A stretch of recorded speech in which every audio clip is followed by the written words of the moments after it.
Maren Tilby was standing at the counter with paint on her knuckles and a banker's draft in her bag worth more than most people in that building earned in a year. Nobody knew that yet. The cashier opened the envelope, looked at the draft, then she looked up at Marin. Slowly, taking in the coat, the boots, the paint, the bag with the safety pin on the zip. She didn't pick up the phone. She slid the draft back across the counter. Then she leaned forward and said it, plainly, at normal volume, the way you read a notice on a wall to someone who has walked in through the wrong entrance. You don't belong here. Not in this bank. 6 people in the queue heard it. Every member of staff on the floor heard it. A woman near the back audibly exhaled, then covered it with a cough. And 4 places back in the queue, a man nobody had looked at twice heard every single word. He almost didn't move. He had a meeting at 3, a document to hand in. He checked his watch. He looked at the 6 people around him, at the carpet, the ceiling, their phones. Not one of them moving. Not one of them saying a word. He realized none of them were going to. He put his phone in his jacket pocket. He stepped out of the queue. And everything that happened next, nobody in that building was ready for it. Some of you know exactly what it feels like to walk into a room and be rejected before you open your mouth. Before anyone has asked you a single question. Just rejected because of what you look like, what you're wearing, where you came from. This story is for you. Hit subscribe. Like this video. Share it with one person who needs to hear this today. Thank you. Now let's go back to the beginning. Peckham, South London. A council block on Rye Lane. 3rd floor. The lift has been broken for 6 months and nobody has come to fix it. Maren Tilby came up those stairs every evening with her legs aching and her coat carrying the smell of other people's pressed clothes. 33 years old. One job, Betty's dry cleaner, named after her mother, though her mother was gone now. She pressed suits and steamed wedding dresses and turned collars on shirts that cost more than her weekly wage. For years at that counter. She didn't love it, but the rent got paid. Her flat was small, but every surface that wasn't strictly practical was covered in color. Canvases stacked against every wall. Finished pieces propped along the hallway, leaning wherever they fit. A second-hand easel wedged between the kitchen counter and the wall. Paint cloths over the back of the chair. Jars of brushes on the windowsill. The whole place smelled of linseed oil. She painted at night, after her shift, after dinner. She sat down, picked up a brush, and let whatever had been sitting in her chest all day find its way out. She had been doing it since she was 12. That was the year her mother Bette walked into a small art shop on Rye Lane and bought her a proper set of paints. Not cheap ones, real ones, in a wooden box with a latch. She handed them over on an ordinary Tuesday. No birthday, just a Tuesday that happened to be the right day for it. She put the box on the kitchen table and said, "See what happens." Marin opened the box. She looked at the colors for a long time before touching them. The names printed on each tube in small letters. Burnt sienna, cadmium yellow, Prussian blue. She didn't know what any of them meant yet. She picked up a brush. She never stopped. Her father, Reg, had been warm once. Funny at the dinner table.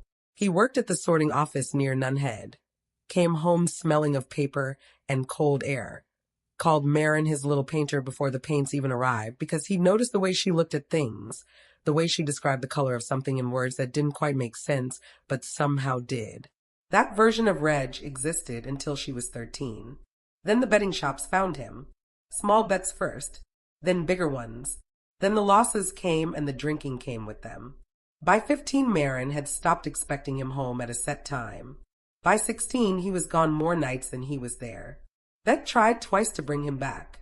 Fed him, cleaned him up, gave him the bed back, sat across the table from him, and believed him when he said it was over. She believed him both times because that was who she was and because she loved him in a way that didn't stop cleanly just because it should have. Both times he was back to it within weeks. The 3rd time she didn't try again. She sat Marin and her older brother when down at the kitchen table. She said she loved their father. She said she could not let him pull them all under. They made the decision together, the 3 of them at that table, so that none of them had to carry it alone. So they let him go. Reg became part of the street in Peckham. Marin saw him near Peckham Rye sometimes, Same face, same hands, but the weight of the years accumulating on him visibly each time. They had an arrangement they'd never discussed and never needed to name. They looked away from each other and kept moving. Not cruelty, survival. And sometimes survival is the only thing you have left to offer someone. He was alive. He was still there. That was what she held on to. Bette raised them alone. She kept taking in alterations, hemming trousers, repairing zips, pressing other people's wedding gowns at midnight. She was a seamstress by training and by habit, and she was extraordinary at it. Her hands knew what to do before her mind had finished deciding. She never complained about the work. She never made it feel like a weight Marin or when we're supposed to carry guilt about. Up first every morning, last to bed, she made sure they had what they needed, and she did it without announcing that she was doing it.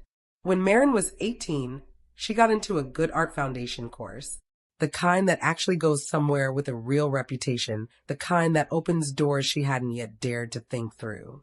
She sat with the acceptance letter for 3 days. She read it in the morning and turned it face down and read it again at night. Then she looked at the fees alongside their rent and Betty's alterations income and what was left over at the end of each month. She put the letter in the kitchen drawer. She told her mother the course wasn't what she'd expected. Said it easily, like it was a small thing, like it hadn't cost her anything to say. Bette looked at her for a long moment.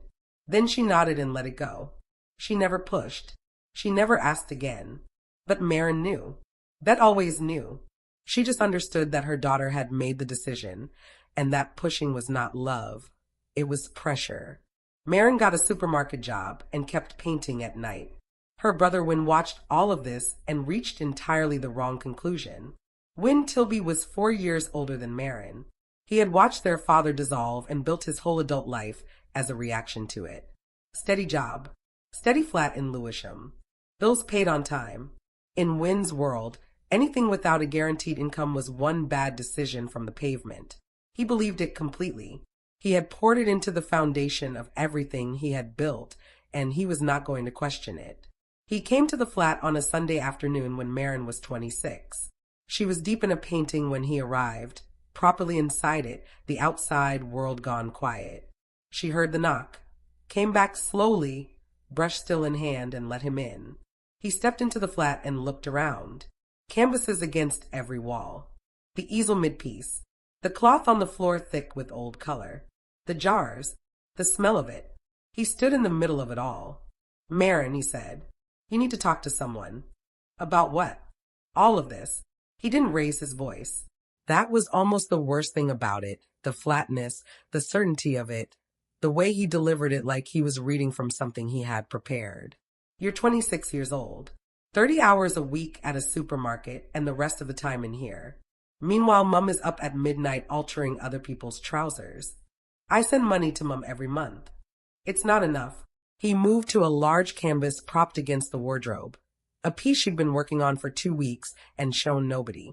He looked at it the way people look at something when they've already decided it isn't worth looking at. You're smart. You could retrain.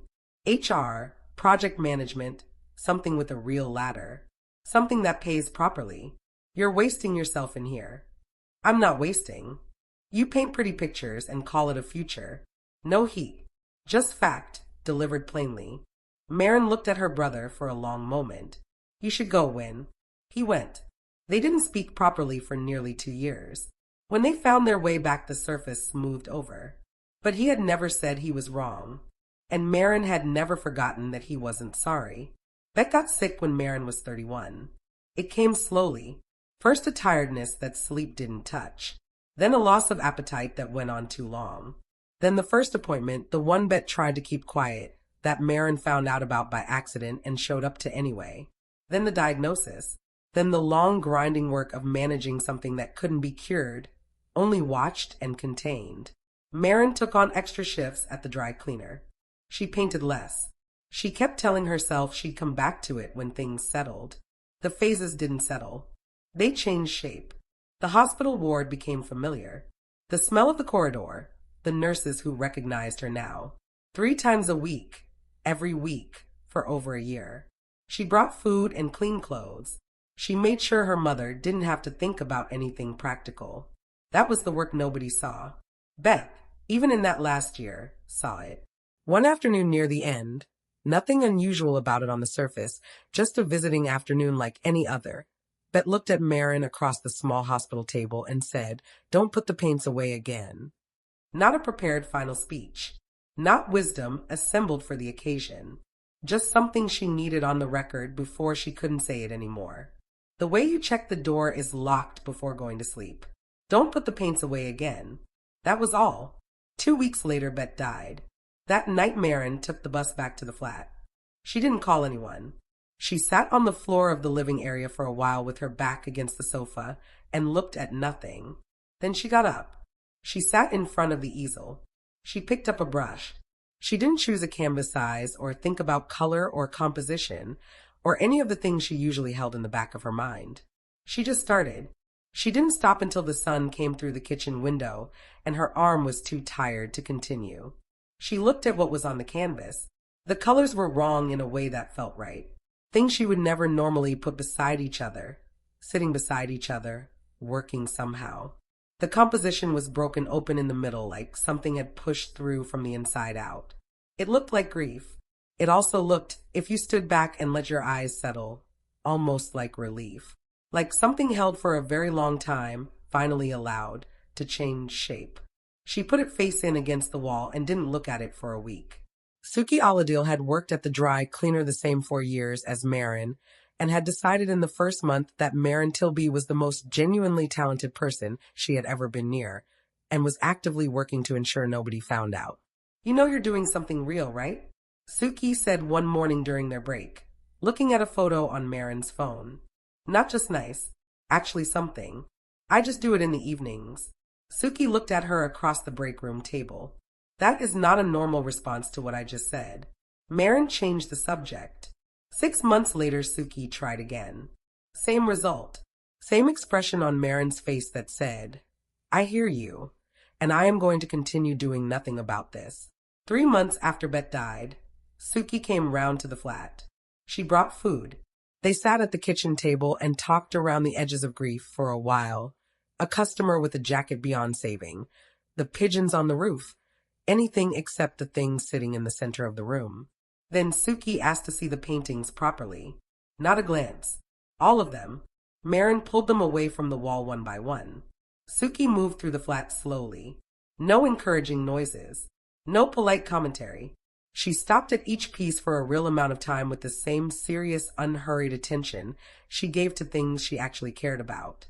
She stopped longest in front of the painting from the night Bette died. She stood there without speaking for long enough that the silence itself said something. Then she stepped back. "Marin, this is serious." Marin started to say something about the proportions in the lower section. "That is not what I said." Suki turned to face her fully. "I said serious. As in this cannot live face down against a wall in Peckham forever. This belongs somewhere people can see it." Marin said she'd think about it. She didn't. So Suki found a London group exhibition accepting submissions from emerging artists. No gallery representation required. No formal training background necessary. She photographed the painting from the night Bette died using her phone, standing on a chair to get the angle right in the light from the kitchen window. She submitted it under Marin's name, paid the £11 fee from her own account, and said nothing for 3 weeks. She told Marin 7 days before the show opened. The silence that followed was significant. "You submitted my painting?" "I did. It got in. Without asking me. You were going to do nothing with it, forever. Someone had to." Marin spent 3 days furious, then 2 days frightened. Then on the Thursday evening the show opened, she put on her good coat, got on the bus alone, and didn't tell Suki she was going. She found the gallery in Bermondsey and stood near the back of the room. She watched strangers move through the space. People who had come on purpose, who had read about the show, who had opinions about art and carried those opinions lightly or heavily depending on who they were. She found her painting on the far wall and positioned herself far enough back to see people's faces when they encountered it. An older woman stopped in front of it and didn't move for 4 full minutes. Marin counted. A young couple argued softly about what they thought it meant, gesturing, disagreeing, leaning in closer. A man in a gray coat looked at it for a long time and walked away slowly without saying anything to anyone. Marin left before the evening ended. She sat on the top deck of the bus home to Peckham and cried for most of the journey. Not sadness exactly, something closer to recognition, like seeing something of yourself reflected back that you had been trying to keep private. 6 months after that, the gallery called. A private collector. Serious interest. They said the number and waited while she processed it. Marin sat down on the kitchen floor. The tiles were cold through her jeans. The phone was in her lap. The easel was in the corner with the half-finished piece on it from the night before. Everything in the flat was exactly where it had always been. She stayed there for a while. Then she got up. The gallery was in Mayfair. The payment came as a banker's draft. The gallery's account manager explained it clearly. For a high-value draft like this, same-day deposit would process fastest at the issuing branch in the city where it was drawn. They gave her the address. Come that afternoon. Marin came straight from work. No time to go home. No time to change. She had been at the pressing table all morning. Paint on her right knuckles, there almost always was. Dark coat worn at the cuffs. Boots with a scuff on the left toe. Canvas bag with the safety pin on the zip. On the bus, she looked at the draft. Folded it. Put it back. She watched London through the window. The bus crossed the river. The glass towers of the city came into view. A world that ran on different money and different time. To Rye Lane. She got off at her stop and walked the last 5 minutes. The bank stood on a wide street in the city. Glass and brushed steel. A security guard inside the door. A long mahogany counter with 3 service windows. Burgundy carpet. Soft lighting that made everything feel deliberate. Everything in the building said, this is not for everyone. Marin joined the queue. The guard near the door clocked her the moment she walked in. His eyes moved over the coat, the bag, the boots, and settled there. He didn't say anything. He didn't move. He just watched her across the floor the way a doorman watches someone he hasn't decided about yet, still deciding, already leaning one way. She didn't look at him. She found the queue and joined the back of it. 3 people ahead of her. She waited.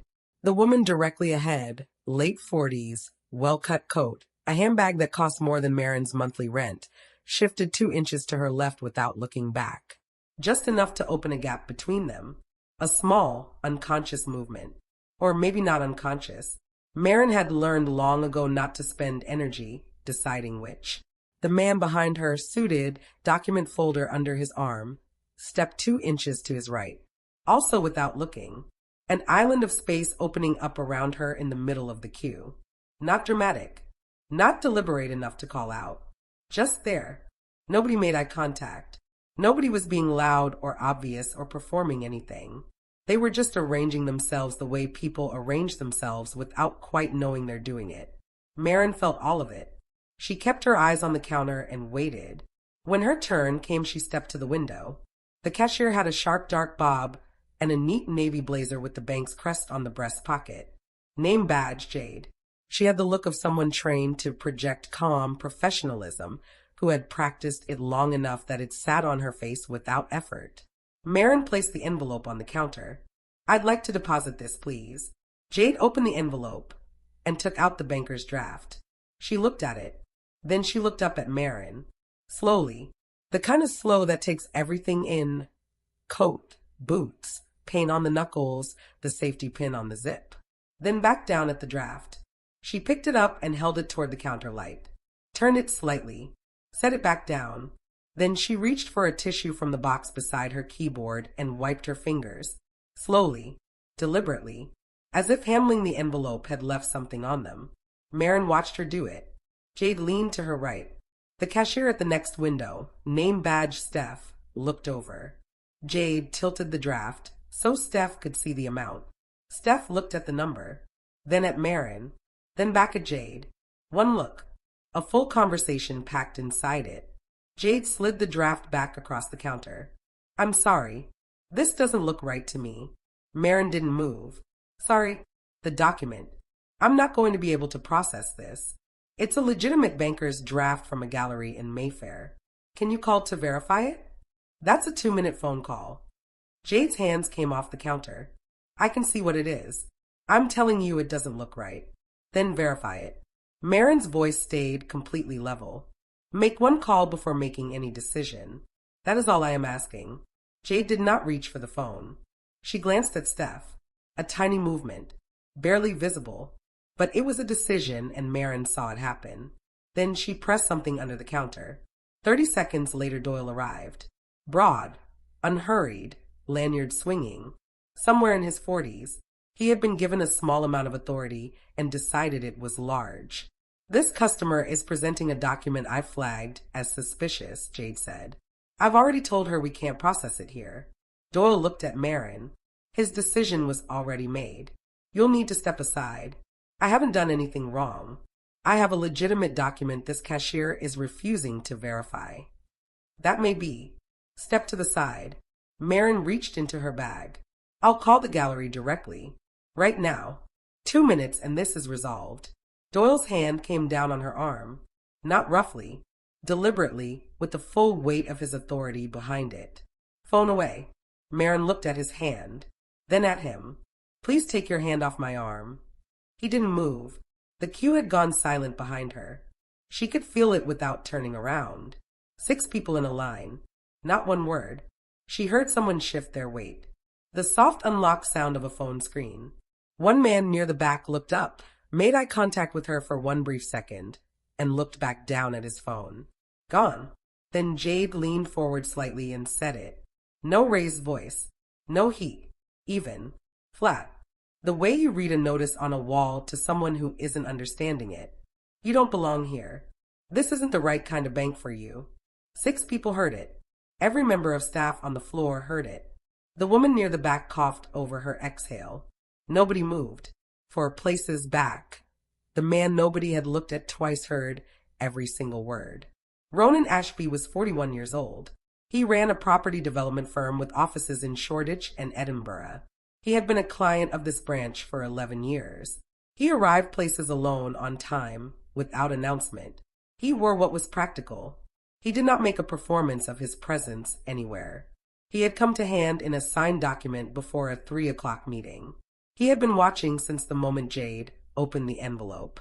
He saw the draft slid back. The phone not picked up. Marin asking, once, twice, 3 times, for one call to be made.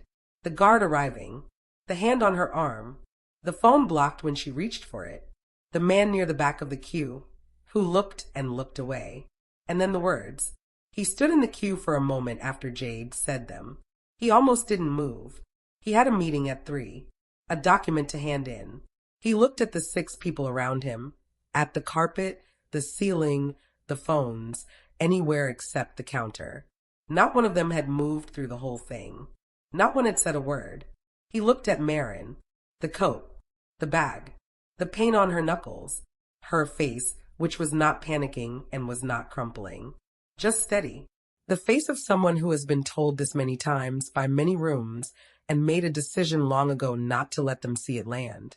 He looked at the 6 people again. He realized none of them were going to move. He put his phone in his jacket pocket. He stepped out of the queue. Nobody stopped him. Nobody said anything. He walked to the counter. Excuse me. Come. No performance in it. Just a fact arriving in the room. Doyle turned. Jade looked up. Before anyone goes any further, Ronan said. Has anyone verified the document? Jade's chin lifted. Sir, this is a matter between.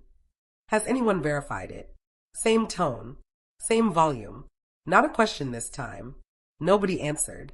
She asked you to make one phone call. He looked at Jade steadily. Did you make it? And there was silence. He said his name. First name. Last name. Clearly and without theater. 11 years at this branch. Then he asked Jade to call the branch manager. The composure Jade had been running on took a visible knock. She reached for it and didn't quite find it.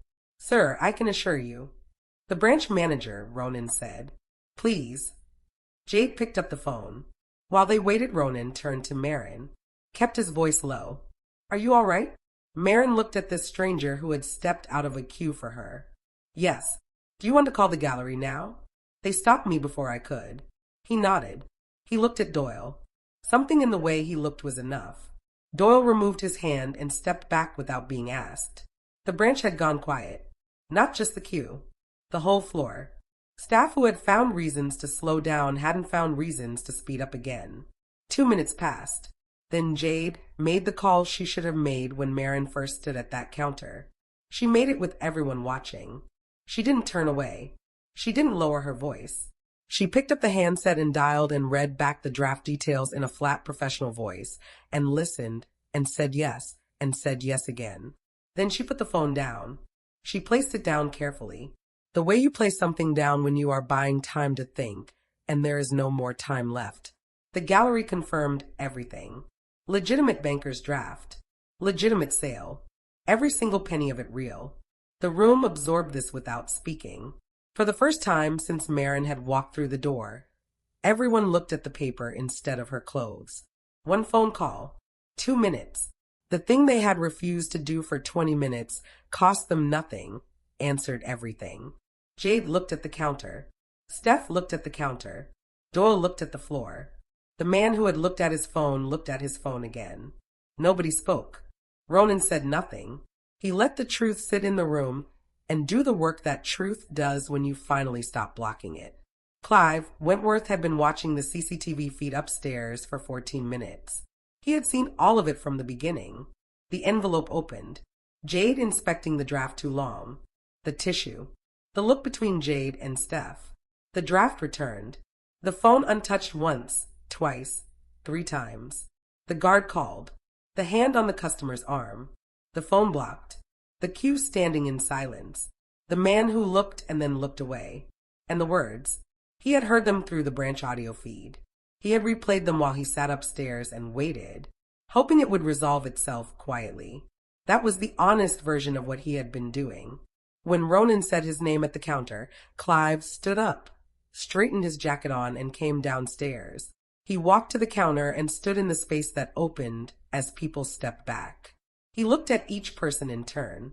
Jade, Steph, Doyle. He took a full moment with each face, not performing the look, reading them, finding what he expected to find. Then he looked at Marin. Miss Tilby, she said. Maren Tilby. He held her gaze. Miss Tilby, I owe you an apology. No preamble. No softening language first. What happened here this afternoon is completely below the standard of this branch. I'm sorry. The queue stood absolutely still. For the first time since Marin had walked in, the room gave her its full silence and its full attention. The document has been verified. I want to process your deposit now, in full, with a senior member of my team, and you will receive a formal written apology from this branch today. Then he turned. Jade, Steph. His voice stayed level the whole way through. That steadiness was worse than any raised voice would have been. You're both suspended with immediate effect, pending a formal disciplinary hearing. Access cards to the duty supervisor. Go upstairs. Jade's mouth opened. Her chin lifted. The same movement it had made when Ronan first stepped forward. Clive looked at her and waited. She closed it. Doyle. The same applies to you. Doyle unclipped his lanyard. His face went through something. Not quite shame, but the moment just before it. All 3 of them walked. Past the counter. Past the queue. Past the people who watched every single step. Through the door at the back of the branch. The room exhaled. Clive looked at Marin. I'll call HR now to initiate the formal process. Written confirmation of the outcome within the week. I want to make this right, if you're willing to stay. Yes, Marin said. Clive walked to the far window and made the call to HR where the entire branch floor could see and hear him do it. The customer is not the problem here. Those were the words he used. Loud enough to carry. The customer is not the problem here. The senior advisor who handled Marin's deposit was efficient and sorry in a way that felt real. She took Marin to a side office, sat across from her, processed the deposit carefully, confirmed the funds, printed the receipt, and the formal letter of acknowledgement. She made sure Marin had copies of everything before she stood up. 22 minutes. When it was done, Marin sat with the receipt in her hands. She looked at the number. She had looked at it on the draft, on the bus, on the kitchen floor that morning. But now it existed in the system, in this bank, confirmed. The painting she had made the night her mother died was now a number on a receipt in a bank in the city of London. The same bank that had looked at her coat and her boots and the paint on her knuckles and decided in 30 seconds, without making one phone call, that she didn't belong there. She sat with that for a moment. Then she folded the receipt, put it in her bag, and came back out to the main branch floor. Ronan was still there. He had sat down near the entrance and waited the whole time. He stood when she came through the door. All done. All done. He looked at her the way people look when they actually want to know the answer. Good. She looked at him. No history with her. No debt. No reason to have done any of what he did. He had stepped out of a queue, asked one question, said his name, and waited, and had turned the entire afternoon over without raising his voice once. You didn't have to do that, she said. I know. You had somewhere to be. He smiled slightly. I called ahead. Why did you step in? He thought about it. Actually thinking, not performing the thought. Because nobody else was going to, he said. That was all. The whole of it. Marin nodded. Thank you. You're welcome. Then, can I ask what the draft was for? A painting. A collector bought one of my paintings. He was quiet for a moment. You're an artist. I work at a dry cleaner, she said. But yes. Something changed in his expression. Interest sharpening. What do you paint? Things that don't have words yet, she said. Feelings I couldn't get out any other way. He reached into his inside pocket and took out a card. Plain. Name. Firm. Contact. My firm works alongside galleries and private collectors. We've supported emerging artists, studio partnerships, introductions, exhibition support. He held it out. No pressure. But if you ever want someone to look at your work properly, reach out. Marin took the card. I'll think about it, she said. That's all I'm suggesting. He buttoned his jacket, collected his document, and went to the counter to complete the business he had actually come in for. Marin stood for a moment in the middle of the branch floor. The burgundy carpet, the soft lighting, the long counter with 2 empty windows where Jade and Steph no longer stood. The chair near the entrance, empty. Then she walked out. The street outside was full of ordinary London afternoons. Cabs, a bus, people with 3 o'clock meetings moving fast and not looking at each other. Marin stood on the pavement. She breathed. She had been in that building for just under an hour. It felt longer than that. Her phone rang. It was Suki. She answered. Well, Suki didn't bother with hello. It's done. Money's in. A beat. Then, carefully, tell me everything. So Marin walked through the city and told her. The queue. The guard clocking her at the door. The woman who shifted 2 inches left without looking back. The man behind her who stepped right. The island of space that opened around her without anyone saying a word. The tissue wipe after Jade touched the envelope. The look between Jade and Steph, that look with everything packed inside it. The draft returned. The phone sitting right there, untouched, while she asked twice and then a third time. Doyle's hand on her arm. Her phone blocked when she reached for it. The man near the back who looked up, made eye contact for 1 second and went back to his screen. And then Ronan, stepping out of the queue, asking one question, saying his name, the whole room turning over. Suki listened through all of it without interrupting once. That was unusual for Suki. When Marin got to You Don't Belong Here, Suki went very quiet. She said that, Suki said, out loud, in front of the whole queue. Flat. No heat in it. Like she was reading a notice.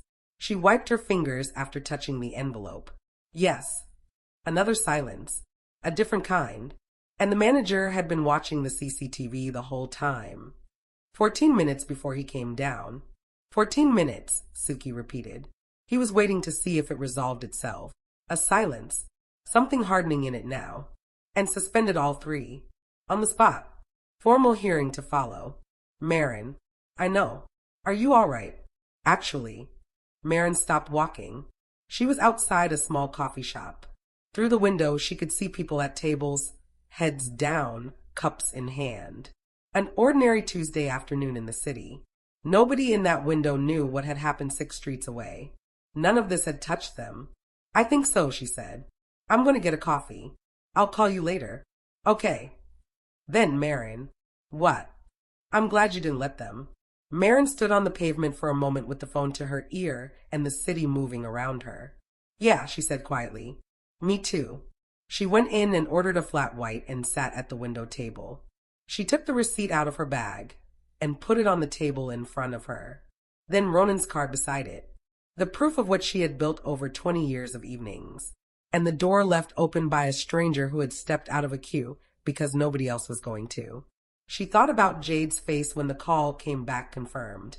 She thought about Doyle stepping back without being asked twice.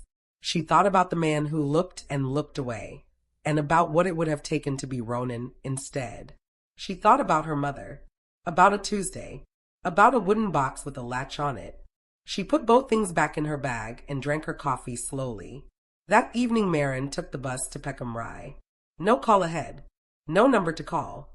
She just went. The park half lit by the path lamps.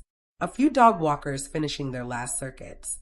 She walked in from the south entrance, past the pond where the lamp threw orange across the water, along the path toward the benches near the far gate. She found him on the third bench. Reg Tilby was 61 years old and looked more than that. The coat too thin for October. It had been too thin last October too. A bag beside him with everything he owned packed into it. His hair completely gray. His hands on his knees. The sorting office hands, the Sunday dinner hands, rougher now, held differently, carried differently. The body keeps a record of how it has been living. He looked up when she stopped in front of him. He didn't run. He didn't look away. He looked at her, and for a moment neither of them moved. Marin, he said. Rougher voice, but his. She sat down beside him. Not across from him. Beside him. Shoulder almost touching shoulder. Both of them looking at the same water. A dog barked somewhere near the reeds. A couple walked the path without looking over. The lamp above the bench threw a strip of orange across the surface of the pond. Neither of them said anything for a while. Then Marin said, I sold a painting today. Reg looked at the water. Yeah. A pause. Mom always said I would. His jaw moved. His fingers pressed down on his knees and released. She was right about most things, he said. Marin looked down at her hands. The paint on her right knuckles. There was always paint somewhere. Then Reg said, what was it? The painting. She hadn't expected him to ask. I painted it the night she died, she said. I didn't plan it. I sat down when I got back to the flat and didn't stop until morning. He was quiet for a long time. She would have liked knowing that, he said. Marin nodded. She let what was in her chest be there. I wanted to tell you, she said after a moment. That's all. I don't want anything from you. I'm not here for a big conversation or to go back over anything. I just wanted you to know. His eyes were wet. He didn't try to hide it. There's a place, Marin said. St. Mungo's. They work with people in your situation. Housing. Real support. Someone to talk to. She kept her voice even. I already called them. I told them a bit about you. They said they can talk to you whenever you're ready. No conditions. Nothing you have to commit to first. I'm not telling you what to do. I know I can't. I just want you to know the door is open, and I've already knocked on it for you. I don't deserve that, he said. Maybe not. She said it gently without flinching. But I'm not doing it because you deserve it. I'm doing it because you're my dad. That's all there is to it. He looked away, back at the water, his jaw working. After a while he said, I think about her. Marin didn't ask who. When I heard she was sick, he said. I didn't know what I was allowed to feel about it. So I did nothing, which is what I always did. Marin looked at the pond, the orange strip of lamplight, the reeds moving slightly in a wind she couldn't feel from here. I know, she said. They sat for a long time. The park emptied around them. The last dog walker went past without looking over. The lamp above the bench hummed steadily. Somewhere across the pond, a group of teenagers were laughing about something, and then their voices faded, and there was just the water again. Marin looked at Reg's hands on his knees, rougher than she remembered them, but the same shape. The same hands that had been at the dinner table when she was small, and he was still the man who came home smelling of paper and cold air and called her his little painter. She looked at her own hands, the paint on her right knuckles, There was always paint somewhere. Eventually Marin got up. She put her hand on his shoulder. He covered it with his, the weight of it in the cold air. A few seconds, then she felt him let go. She walked back through the park. Behind her, Reg stayed on the bench. She didn't look back. She had done what she came to do. The rest was his to carry or to put down. 3 days later, the HR manager from the bank called. Her voice was professional and measured. She went through the outcomes in order. Jade Forsyth and Steph Alcott had been demoted from their cashier grades, placed on 1 month's formal probation, and mandated to complete the bank's full customer conduct and unconscious bias retraining program. Doyle had received a formal written warning and been reassigned to a different branch. The written apology had been posted to Marin's address. The bank took these matters very seriously, the HR manager said. Marin thanked her and ended the call. She sat at the dining table for a moment, the easel in the corner. Rye Lane noise through the window, a bus, someone's music, a woman calling something to someone outside. The ordinary afternoon street that had been there before any of this and would be there after. Then she called Suki. Suki's response was loud, immediate, and contained language that doesn't belong in this script. Marin laughed for the first time in a week. 2 weeks after the bank, she emailed Ronan's address. She said she'd thought about his offer. She wasn't sure yet what she wanted from it, but she had work she could share if he was still willing to look. He replied the same afternoon. He said he was. She sent 3 photographs. The painting from the night Bette died. 2 others made in the months since, both still unfinished, feeling in ways she couldn't fix, but had stopped trying to. He replied 2 days later. He had shown the photographs to 2 collectors whose judgment he trusted independently, without telling either one what the other had said. Both had responded the same way. He wanted to introduce her to a gallery in Bermondsey that worked specifically with emerging artists. No obligation, just a meeting, a conversation. Marin sat at her work table and read the email twice. She looked at the half-finished piece on the easel. 3 nights in, she still didn't know what it was becoming. She never knew until she was inside it. She typed back yes. 6 months later, when came to the flat on a Sunday, he had heard things, a sale, a gallery show, and he arrived on time, coat buttoned, with the expression of a man who has prepared what he wants to say and is hoping he'll have the nerve to say it. Marin let him in, made tea. He stood in the living area and looked around. More canvases now. The easel near the window with the light landing on it properly. 2 pieces on the wall with small white sold cards beside them from the Bermondsey show. He stood in front of those cards for a long time.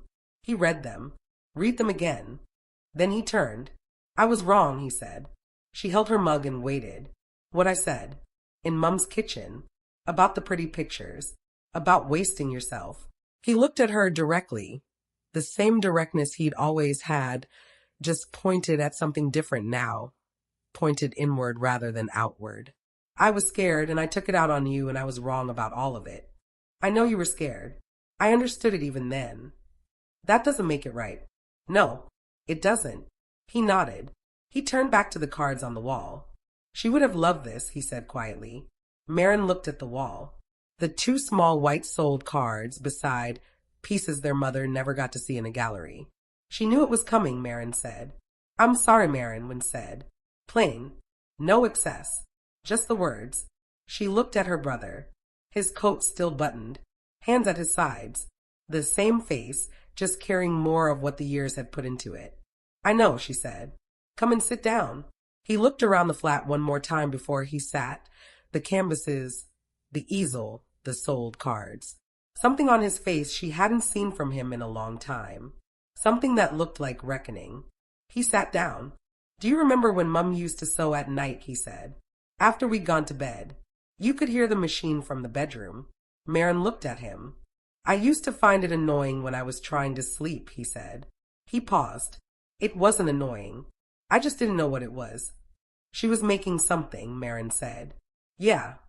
He turned his cup in his hands. She was always making something. They sat with that for a moment. Outside, Peckham moved through a Sunday. Buses and market sounds, and the smell of food from the stall on the corner. Kids on bikes. People at the bus stop not looking at each other. The ordinary, unstoppable city. Marin looked at the piece on the easel. 3 nights in. A shape forming in the lower right that she hadn't planned. A color she'd reached for without thinking that had turned out to be exactly right. That was how it always worked. You had to be in it before you could see it. Tomorrow she would work on it. She didn't know yet what it was. She never knew until she was inside it. That used to be the part that frightened her most. Now it was the part she trusted most. It was how she had always worked. Since she was 12 years old on a Tuesday in a kitchen in Peckham. A wooden box with a latch on it. A mother who put it on the table and looked at her daughter and said, "See what happens. See what happens." She had been saying it ever since. Be honest. Would you have stepped forward in that queue? Or would you have looked at your phone like the rest of them? 6 people stood in that line. Not one of them moved. Not one of them said a single word. One man looked at Marin for 1 second and looked away. And all of them went home that evening and had dinner and watched something on television and went to sleep. And they will never think about what happened in that branch on a Tuesday afternoon in October for the rest of their lives. One man looked at his phone. One man put his phone away. Ronan stepped forward because nobody else was going to. That is all it was. No history with her. No debt to her. No dramatic backstory connecting them. No reward waiting on the other side. He saw something wrong happening to a person in front of him. He decided not to walk past it. What would you have done? Tell me in the comments. I want to know. If this story moved you, like this video and share it with someone who needs to hear it today. Subscribe if you haven't already. I'll see you in the next one.